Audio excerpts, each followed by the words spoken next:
You know what it is. Like, comment, subscribe. You already know the bang. This is episode 2 of the Villain Lab, where we basically break down how to be a bucket, what you need to know, what you need to do, and the mindset. In today's Pro-Am game, this is a good one. We're going against the 21st in the world. We've got a collective of people playing together. So during this tryout period, we are going against cats that know how to hoop, and we're going off my man's Waf. Shout out to Waf, man. That man's a bucket. That man's a certified bucket. Respects to Waf, real shit. Today's game is an interesting one because we're going to go over the pros, we're going to go over the cons, and we're going to have a full breakdown. This one was a tough one for me, and this is something a lot of shooting guards are going to go through. What do you do when your team's simply just not clicking? What do you do when you feel like you can make a big impact for your team but are limited? Sometimes in Pro-Am, the hardest pill to swallow at the 2-guard position is you're not the man. What do I mean by that? You could be the best 2-guard in the world. The best 2-guard in the world.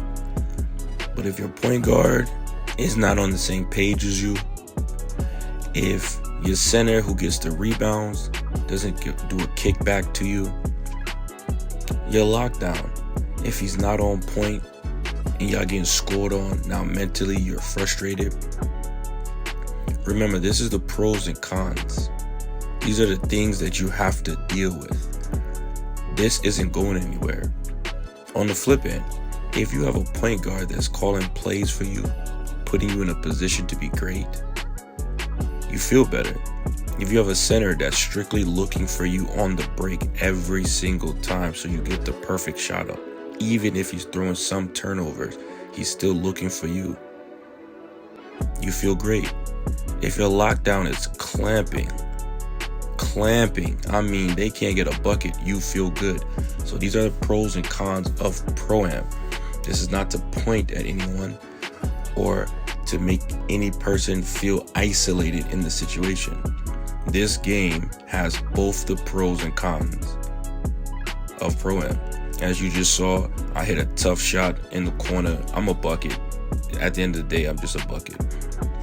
Some of the things that you have to realize is, depending on who you playing with, playing styles, depending on the communication aspect, certain things happen and certain things don't.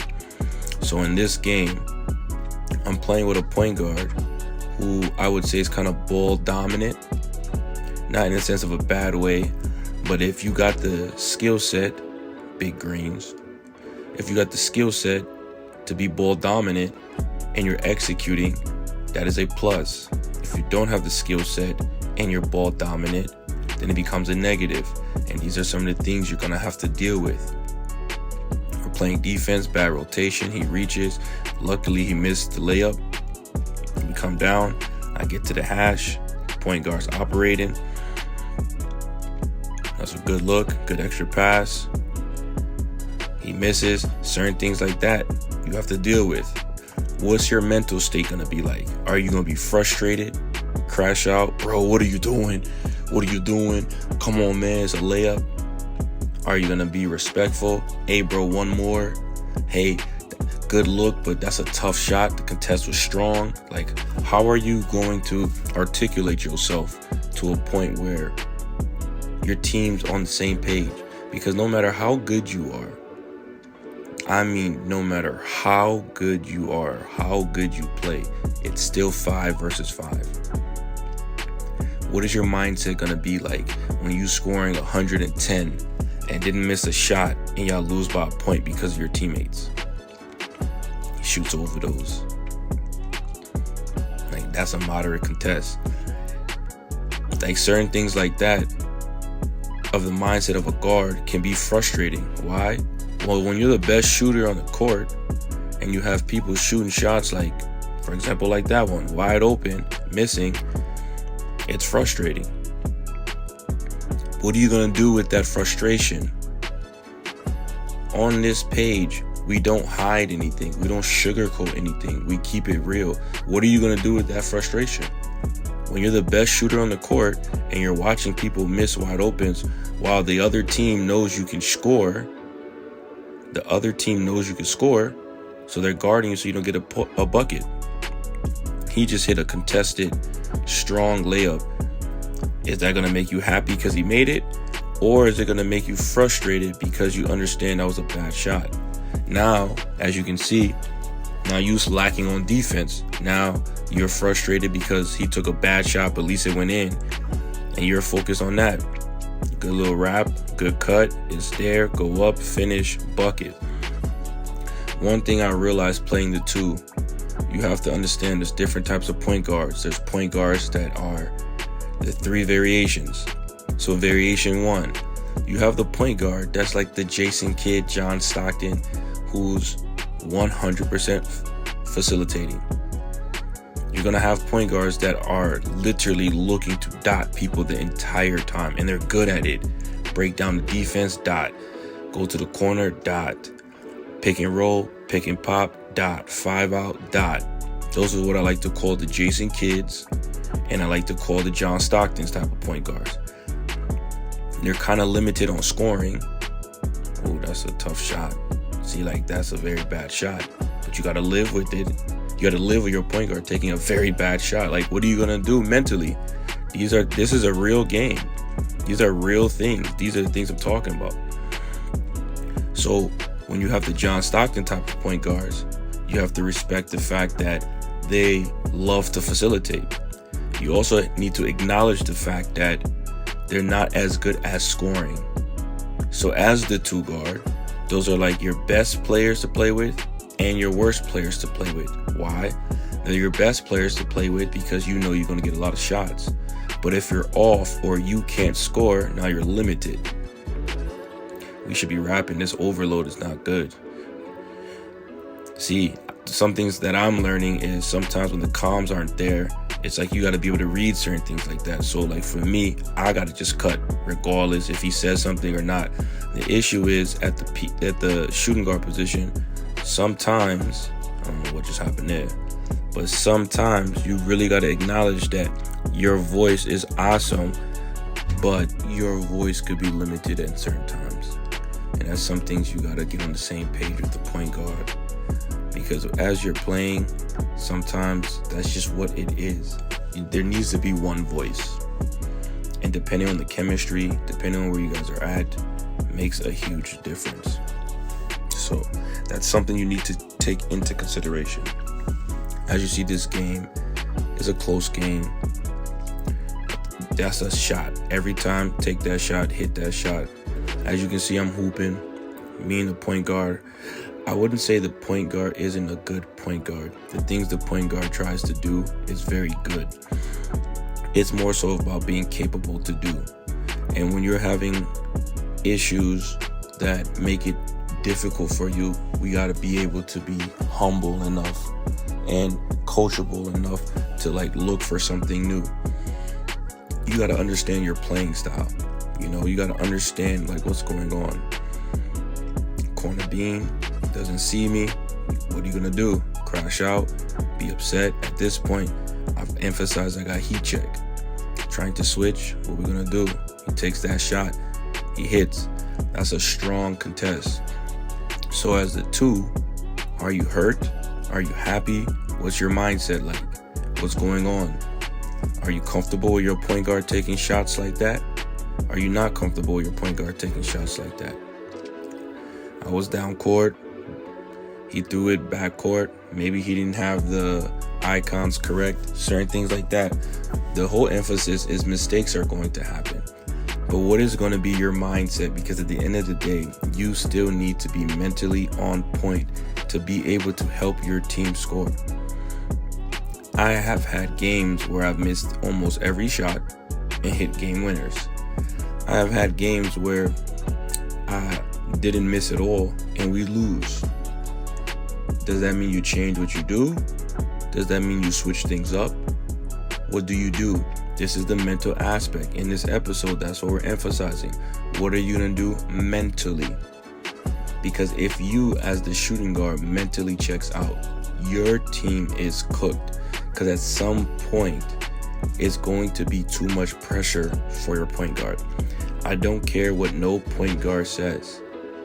It will be too much pressure for your point guard, because not only is the lockdown guarding your point guard, the back end is also doing rotations. The pick and roll might not be there. They might hedge. The corners might start to pinch. You're going to be open. Like right there. That's a prime example. But if you're not mentally checked in, then now you're missing. So for me, that's a shot that you got to be ready to shoot at all times. And that's the position that you need to be in. Like, for example, here, there's 3 people on him. Granted, one of the guys lagged out, which makes sense. But you have to deal with the fact that sometimes the point guard has so much pressure, he doesn't see what you see. This is where you guys got to be on the same page. Good wrap. Good off ball. He's not seeing it. Got the big on me. Horrible decision. Horrible decision. Horrible decision. These are things you got to learn from.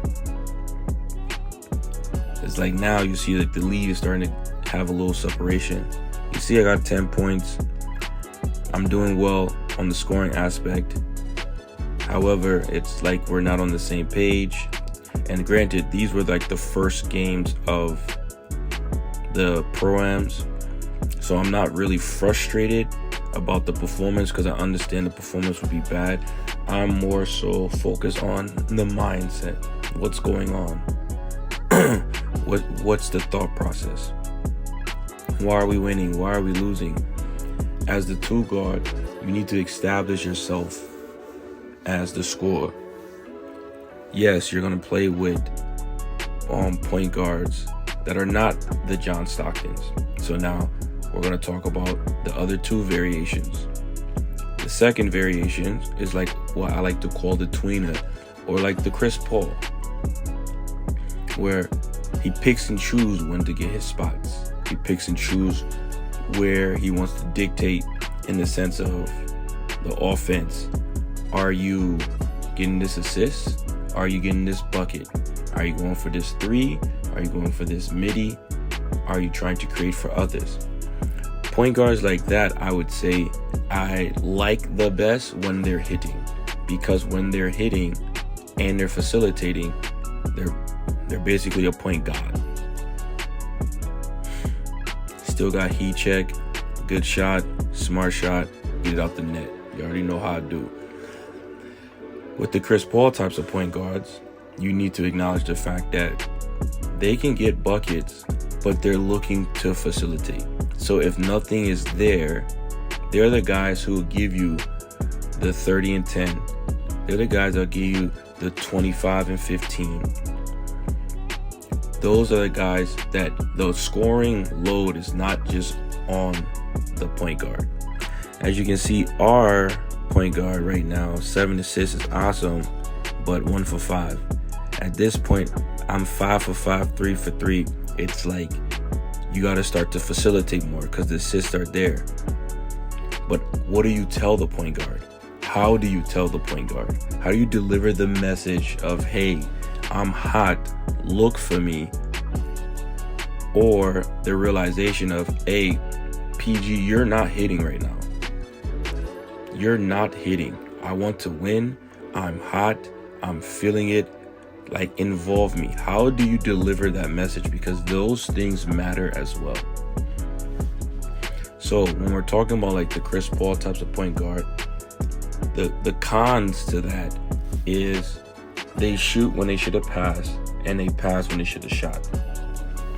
That's the only cons, where it's like, because they're so fluid in the offense, in the sense of, if the pass is there, I'm passing. When the shot is there, I'm shooting, which isn't a bad thing. But at what point do you make the right decision of, I pass now, I shoot now? when it's the wrong decision. That's the only flaw. Then third, you have these types of point guards, which I like to call the Damian Lillards and the Steph Curry type of point guards. Their offense initiates based off scoring. They handle the heavy scoring load. They're the point guards that are shooting literally every shot. They're looking to score. They're looking to 5 out. They're looking to pick and roll. They're looking to get you stuck in the pick and roll animation where when they shoot, it says open. The 99 3 ball, the 95 ball handling, 91 speed with ball. They're literally out there to score. Great pass. That's their only job. And when the defense collapses, or when the defense is like hyper focused on them, then occasionally do they pass when they don't have a shot. They're the ones that are not trying to create for you. They're trying to score. And when they can't score, then they pass. As a shooting guard, what are you going to do about that? How are you going to handle that type of pressure? How are you going to handle that type of volume? I've played with point guards that have the Steph Curry or Dame Lillard mindset when they're getting off 40 shots, 35 shots, 30 shots, and their shooting guards getting off 5 shots. Or there's times where because they're guarding the shooting guard, that the small forward or the lockdown is taking shots now. These are things, what are you going to do? How are you going to handle that type of pressure? How do you handle the pressure of being the shooting guard and your lockdown, your center, and your point guard all have more shots than you? Because that's a direct reflection on communication. That's a direct reflection on trust. That's a direct reflection on the team chemistry. Oh, that's a bad shot. How do you deal with these issues? Because these issues aren't going anywhere. These issues are a real thing. These issues will never remove itself from the game of basketball because it's part of the basketball. There's going to be times where you literally just don't get the ball. How do you handle that? What are you going to do with that type of pressure? Because it's real, especially in close games or high intense games. I don't know why 2K gave me that layup. That was a clean dunk. Also, with this game, how are you going to deal with RNG and the animations and momentum swings? How are you going to deal with that? Like that shot.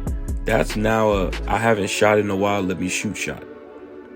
I'm honest and real enough to see my game.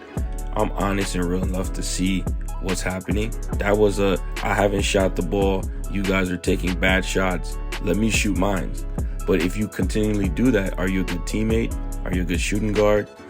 Like, what's going to happen? Right now, it's frustrating because this is the second time we're down to the wire and we don't get a good look. It's like these type of things are going to happen. How are you going to adjust or manage them? This gameplay is to show the realization of things that happen. On the flip end, let's watch their PNG. Let's watch their point guard. That's a great look. That's a great look. That is a great look. Waff is the type of point guard that I would say is a tweener between the Chris Paul and the Steph Curry Dame Lillard. He's looking to score, but he will pass. That's the difference. He's literally looking to score. As you can see, pick and roll, hold the screen, hits the big rotation. That's you. That's 100% my fault. That's you, villain. And you got to be open and honest to take credibility, accountability. That shot, I don't know.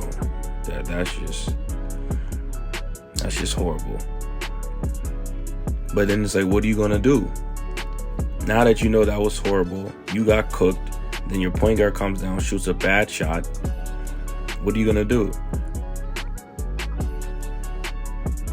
Great patience. That's how you focus. Great patience. Take your time. Take what the defense gives you. The shooting guard position can be the most fun position in the game or the most frustrating position in the game. Why is that?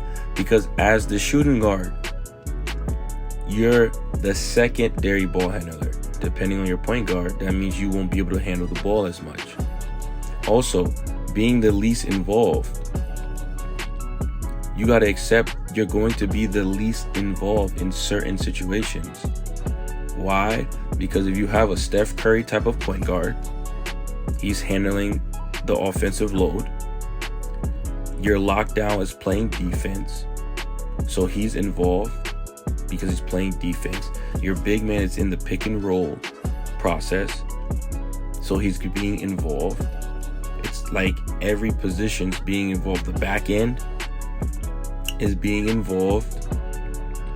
So it's like you're the one position that for a duration could not be involved, because when your back end and your point guard, or your back end and your lock, you know what that is. Green, get it out the net. I'm a bucket, and I'm gonna keep saying that. But when your point guard and your big man that are involved in the offense, your lockdown and back end are involved in the defense. So they're always involved. And if your only job is to score and play back wing defense, or basically play defense on the opposite side, when the point guard and the big men are doing pick and roll offense, as you can see right now, on the back end with me, I cut. His job is just to follow me. But the point guard and the big men are doing their pick and roll operation. That was a bad shot. Good patience, good midi. There we go, lock in. Some positions, the big men, when they get the rebounds, they're not going to look for you on that. They're going to look for someone else. How are you going to deal with that? So in this episode, we're really focused on the mindset. Because now that we're playing Pro-Am, now that we're locked in, now that we're Pro-Am players, these are things you have to deal with. Wow, that was disgusting. I don't know what you be on, bro. You really be clipping. So now we got the point guard. He's doing his thing. The cut, the pass was late. Reset, that's okay. It's like right now we're struggling to score. We got people open. Good bailout pass. That was the shot, villain. You gotta take that. You got a good steal. We're coming down. This is the clutch moments. These are the moments that matter. There should be calms, play calling. Right now, the point guard is doing this thing. That was a great pass. And when you have a great shooter, that's what happens. You got to do your part. So now it's like you're locked in.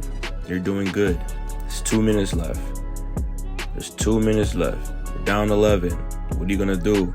Woff is a very good point guard, so he understands the offense. He understands what to do. He understands how to time management, how to stretch the game. Playing against him is fun. Playing with him is even better, because he's the one that instilled confidence in me to tell me to shoot. He's one person that said shoot the ball. I respect that man a lot. Right now we're playing defense and we're focused on what? There's 8 points, 1 minute 40 seconds. I got the blitz. I didn't get the steal. Rotation, bad shot. We got there. Cool. We get back on offense. What we're gonna do? Get wide as the shooting guard. Patience. That's a great pass. Great shot. Just gotta hit. I think that was the AI. So gotta live with it. AI do what it wants. You feel me? Get the matchup. Like I said, while facilitating, man. You facilitating. So when we get the ball on offense, it's like, what's happening? What's your thought process? You know we need buckets. My man shoots that. I don't know. So that's why I said, what are you gonna do? When stuff like that's happening, what's gonna be your mindset? What are you going to do? Because at this point, y'all understand the structure. Y'all understand what's going on. There's fourth quarter, minute left. If you speak up, is it respectful? If you speak up, is it negativity? If you speak up, is it toxic? You remember, the point guard's the voice. You're like the extension of the point guard. Trying to just get a shot up, can't be mad. Wolf is shorter than you, can't be mad. But if you're going to force a shot like that, you get what I'm saying, you got to live with the consequences. Good defense, making him stumble. Good crab. He missed. We got to get the board. What's going to happen? Do we get the board? It's like the little things like that. The little things really matter. As you can see, the shot chart, man, it's not looking the best. But this game was a tough game. This is some of the realizations that I was talking about. Granted, we had an AI for a majority of the game, but I've also played against teams where they had an AI and they beat us. So it's almost like skill versus like lack of skill or determination, whatever term you want to use, whatever term you want to call it, however you want to put it. But what is going to be your mindset? Because these things are going to happen. These things are realistic things. You had it. You had it on the first move. You dribbled too much. You get what I'm saying? It's like these little things, and this is why we take notes, and this is why we go over. Like I said, the shot chart says a lot. You know, when your point guard goes 3 for 14, how you gonna handle that? You get what I'm saying? When your lockdown goes 2 for 6, how are you gonna handle that? Because remember, the tough shots you took is what you missed. You went 5 for 5 from the 3. How are you going to handle that? What is the things you're going to do? How do you put yourself in a better position? You get what I'm saying? The AI, I don't know if it was all AI or bro, but it's like 0 for 5. So it's like we as a team shot bad, but you shot awesome. What are you going to do? How do you handle that as a pro-am shooting guard, as a top-level shooting guard? These are the type of things you got to think about. You know what I mean? So in today's episode, we wanted to expose the fact of mindset. What's your mindset going to be like? How do you get better from a situation like this? You feel me? If you made it all the way through, appreciate you. Comment the word mindset, because this episode is all about mindset.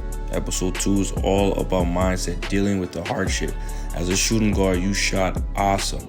Your team shot bad. What are you going to do? Same thing vice versa. When your team shoots awesome and you shoot bad, what are you going to do? Mindset is everything. And if you don't have a strong mindset, it's like to be a competitor is extremely hard. So I appreciate y'all for listening. I appreciate y'all for coming through. You know, stay tuned. Like I said, comment the word mindset if you made it this far. You feel me? I appreciate y'all, and I'm out.